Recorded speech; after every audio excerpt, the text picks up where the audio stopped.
দলিল রেজিস্ট্রেশন পদ্ধতি আধুনিকায়নের নামে দলিল লেখকদের পেশাচ্যুত করার ষড়যন্ত্রের বিরুদ্ধে এবং ৭ দফা দাবি আদায়ে দেশব্যাপী সকল দলিল লেখককে ঐক্যবদ্ধ হওয়ার আহ্বান জানিয়েছে বাংলাদেশ দলিল লেখক সমিতি। ঢাকা মোহাম্মদপুর হতে মফিজ উদ্দিন তালুকদারের তথ্যচিত্রে থাকছে বিস্তারিত। আপনারা যে কোনো দাবি আদায় করতে হলে আগে নিজের ঘর শক্তিশালী করতে হবে। আমাদের ঘর কিন্তু দুর্বল ছিল। 2005-এর পরে এই দরবরা ঘরকে মেরামত করার জন্য আমরা কাজ করতে করতে আজকে একটি পর্যায়ে এসে ইনশাআল্লাহ আমরা পৌঁছেছি।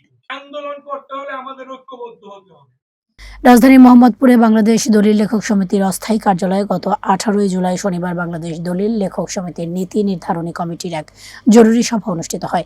সংগঠনের চেয়ারম্যান আলহাজ এম এ রশিদের সভাপতিত্বে এবং কেন্দ্রীয় মহাসচিব কে এস হোসেন টমাসের সঞ্চালনায় এতে উপস্থিত ছিলেন কেন্দ্রীয় জেলা ও বিভাগীয় পর্যায়ের শীর্ষ নেতৃবৃন্দ। সভায় বক্তারা বলেন, দলিল লেখকরা যুগ যুগ ধরে সরকারের রাজস্ব আদায় ও জনগণের সম্পদ সুরক্ষায় গুরুত্বপূর্ণ ভূমিকা রেখে আসছে।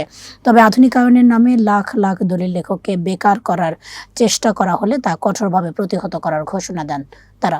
যখন আমরা দেখলাম যে বাংলাদেশ দলিল লেখক সমিতি নেতৃত্ব শূন্যতায় ভুগছে, ঠিক সেই সময় আমরা সারা বাংলাদেশের দলিল লেখকদের সুসংগঠিত করার জন্য, ৭ দফা দাবি আদায় করার জন্য এবং দলিল লেখকদের পেশা টিকিয়ে রাখার জন্য এম এ রশিদের নেতৃত্বে আমরা দলিল লেখক সমিতির হাল ধরি।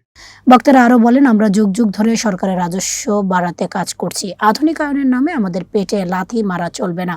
যদি আমাদের পেশাচ্যুত করার কোনো ষড়যন্ত্র করা হয় তবে সারা দেশের দলিল লেখকরা রাজপথে নেমে তা প্রতিহত করবে। অস্তিত্ব রক্ষায় সভায় সরকারের কাছে পেশাগত সুরক্ষার ৭ দফা দাবি উত্থাপন করা হয়, যার মধ্যে রয়েছে লাইসেন্সপ্রাপ্ত দলিল লেখকদের পেশাচ্যুত না করা, দলিল প্রতি ন্যূনতম সম্মানী ৫,০০০ টাকা নির্ধারণ এবং লাইসেন্সপ্রাপ্ত লেখক ছাড়া অন্য কারো দলিল মুসাবিদা নিষিদ্ধ করা।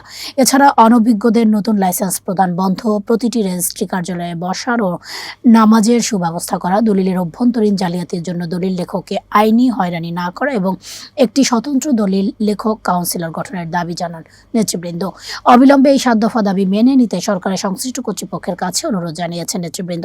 অন্যথায় দাবি আদায়ে মাঠ পর্যায়ে কঠোর আন্দোলন ও সাংগঠনিক তৎপরতা আরও জোরদার করার হুঁশিয়ারি দেন তারা।